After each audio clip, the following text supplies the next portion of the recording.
them about them DBs, what they say, no fly zone guys.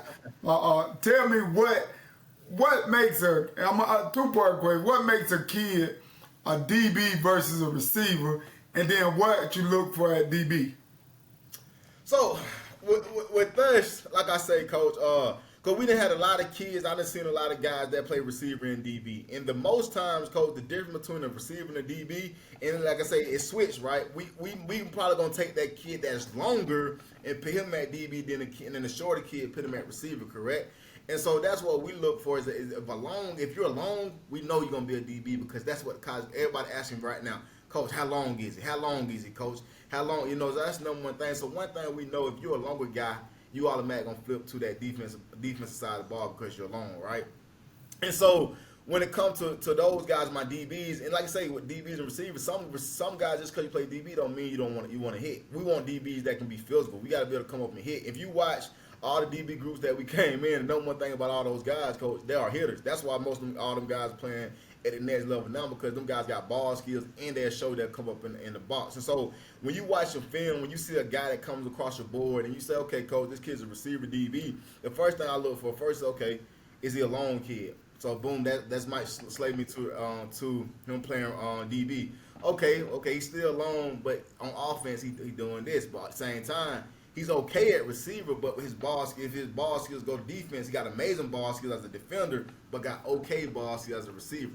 You see what I'm saying? So that's when we put it all together and we say, okay, that kid is a defender because of that. Because we're looking for how to get him to the highest level. And that's what we continue to look for. And so, like I said, the biggest thing being physical. And like I say, if you're a receiver, you're 9 times out of 10, you're a receiver DB, and you're a guy that's not taking the top off, and you ain't going crazy. I'm gonna put you at DB because, like you say, you got a chance to do something special. Just like I'm gonna give you an example, like a kid, DJ Avery, right?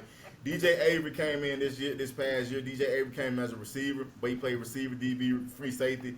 But like I said, the kid got exceptional ball skills, right? Because like you say, if you turn his tape on, he's a kick returner, he's a punt returner, he's a receiver. So he's just got natural ball skills, right? A lot of guys just don't want natural ball skills. So when you put him in at safety, it automatically twitched on because he got natural ball skills. And like you say, so everything, but with a little coaching up, it's showing how to be in a position to make those plays that he'll make them, but he always had natural. So he's a guy that either way you swing it, he can be a really good receiver and he can be a really good DB because he just got natural ball skills. And some of that stuff you just can't coach, but what he got, you can coach on top of what he got because he just got like I keep saying, a natural ball skill that everybody don't have. But you do have your guys, like we had a prime example.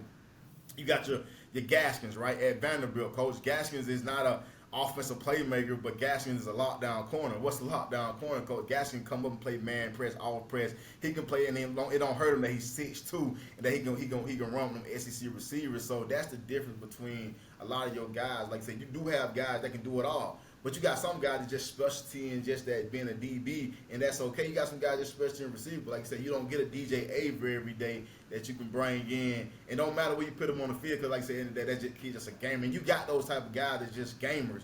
And you pick those guys in the best situation you can put them in possible before they can beat gamers. You got to let gamers be gamers and let the players be the players. You see what I'm saying, Coach?